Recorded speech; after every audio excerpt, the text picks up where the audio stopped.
एउटा यस्तो देशको कल्पना गरौँ न जहाँ पिसाब फेरिरहेको एउटा सानो केटाको मूर्ति राष्ट्रिय प्रतीक मानिन्छ अनि हामी सबैले मज्जाले खाने फ्रेन्च फ्राइजको जन्म पनि त्यही भएको हो हामी कुरा गर्दैछौँ बेल्जियमको। आउनुहोस् यो अनौठो र आश्चर्यले भरिएको देशको बारेमा अलिक गहिराईमा जाउँ। हो, यही हो त्यो मूर्ति, म्यानकेन पीस। यो बेल्जियमको सबैभन्दा चर्चित प्रतीकहरूमध्ये एक हो। तर एउटा सानो केटाले पिसाब फेरेको मूर्ति किन यति धेरै महत्त्वपूर्ण होला? यसको पछाडिको कथा त झनै रमाइलो छ। अनि अर्को कुरा, हामी सबैले यति मन पराएर खाने फ्रेन्च फ्राइज छ नि, सुन्दा अचम्म लाग्ला, तर यसको नाममा फ्रेन्च भए पनि यो खासमा फ्रान्समा बनेको होइन। यसको असली जन्मभूमि त बेल्जियम हो। अनि कुरा खानाको मात्र कहाँ हो र, यहाँको विविधता त वाउ! बेल्जियममा सुन्नुस् है, 1500 भन्दा बढी किसिमका बियर पाइन्छन्। सोच्नुस् त। अनि अझ रमाइलो कुरा के छ भने हरेक बियर पिउनको लागि आफआफ्नै छुट्टै विशेष डिजाइन गरिएको ग्लास हुन्छ।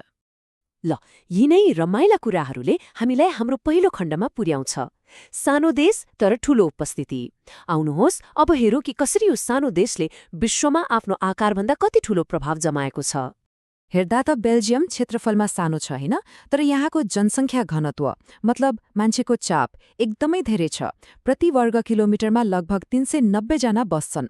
अनि यो संसारकै सबैभन्दा बढी शहरीकरण भएको देशहरूमध्ये पर्छ, जहाँ 98% मानिसहरू शहरमा बस्छन्। अनि यो सानो देश भाषिक र क्षेत्रीय हिसाबले चाहिँ अलि जटिल नै छ। खासमा यो 3वटा मुख्य क्षेत्रमा बाँडिएको छ। उत्तरतिर छ डच भाषा बोल्ने फ्ल्यान्डर्स, दक्षिणतिर छ फ्रेन्च बोल्ने वालोनिया, अनि ठिक बीचमा छ राजधानी ब्रुसेल्स। हो, यही भाषाको विभाजन नै यो देशको एउटा मुख्य पहिचान हो। लगभग 60% जनसङ्ख्या डच बोल्छन्, जो प्रायः उत्तरी क्षेत्रमा बस्छन्, अनि बाँकी 40%ले चाहिँ फ्रेन्च बोल्छन्, जुन दक्षिणी क्षेत्रतिर बढी बोलिन्छ। तर बेल्जियमको प्रभाव यसको सिमानाभित्र मात्रै सीमित छैन। यसको राजधानी ब्रुसेल्सलाई त युरोपको राजधानी भनेर पनि चिनिन्छ। किन थाहा छ? किनभने युरोपीय सङ्घ र नेटो जस्ता 2वटा एकदमै शक्तिशाली अन्तर्राष्ट्रिय संस्थाहरूको हेडक्वार्टर नै यही छ। ल, अब लागौँ हाम्रो अर्को खण्डतिर, आर्थिक पावर हाउस। अब हामी बुझ्नेछौँ कि कसरी यो सानो देशले यति बलियो अर्थतन्त्र चलाइरहेको छ, जसले गर्दा यहाँका मानिसहरूको जीवनस्तर यति उच्च छ। यहाँको आर्थिक शक्तिको एउटा सानो उदाहरण हेरौँ न। बेल्जियममा एउटा फुल टाइम काम गर्ने कर्मचारीको औसत मासिक तलब कति होला? लगभग 4100 युरो। नेपालीमा हिसाब गर्दा त यो 7 लाख रुपैयाँभन्दा पनि बढी हुन आउँछ। यो नै यहाँको बलियो अर्थतन्त्रको एउटा ठूलो प्रमाण हो, होइन त? अब हीराको कुरा गरौँ। बेल्जियमको एन्टवर्प भन्ने सहरलाई विश्वको हीरा राजधानी भनिन्छ। एकछिन सोच्नुस् त, संसारभरिका 80% भन्दा बढी नकाटिएका हीराहरूको किनबेच यही एउटै शहरबाट हुन्छ। अनि यो परम्परा आजको होइन, शताब्दीयौंदेखि चल्दै आएको हो। अनि हीरा मात्रै कहाँ हो र? बेल्जियम त चकलेटको लागि पनि संसारभरि प्रख्यात छ। जर्मनी पछि यो विश्वकै दोस्रो सबैभन्दा ठूलो चकलेट उत्पादक हो। संसारको कुल उत्पादनको 11% चकलेट यही बन्छ र अर्बौंको त निर्यात मात्रै हुन्छ। ल सुन्नुहोस्, एउटा अर्को अनौठो तर एकदमै महत्त्वपूर्ण तथ्य। हामीले खेल्ने बिलियर्डको बल छ नि, संसारभरि प्रयोग हुने 80% बिलियर्ड बलहरू बेल्जियममै बन्छन्। यसले के देखाउँछ भने यो देशले ठूला उद्योगमा मात्र होइन, यस्ता साना तर विशेष बजारमा पनि आफ्नो दबदबा कायम राखेको छ। पैसा र व्यापारको कुरा त भयो, तर बेल्जियमको सांस्कृतिक र बौद्धिक सम्पदा पनि उत्तिकै दमदार छ। ल, अब यो देशले संसारलाई दिएका केही गजबका विचार र आविष्कारहरूबारे कुरा गरौँ।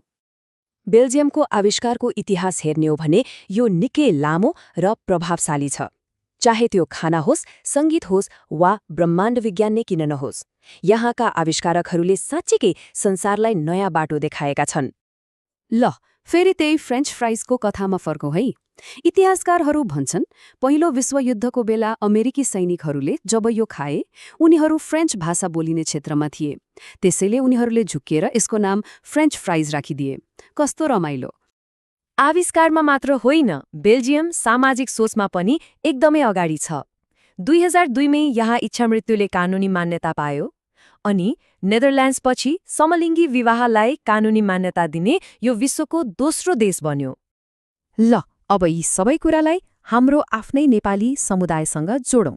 आखिर बेल्जियम बढ्दो संख्यामा रहेका नेपालीहरूका लागि कसरी अवसर र नयाँ जीवनको थलो बनिरहेको छ त?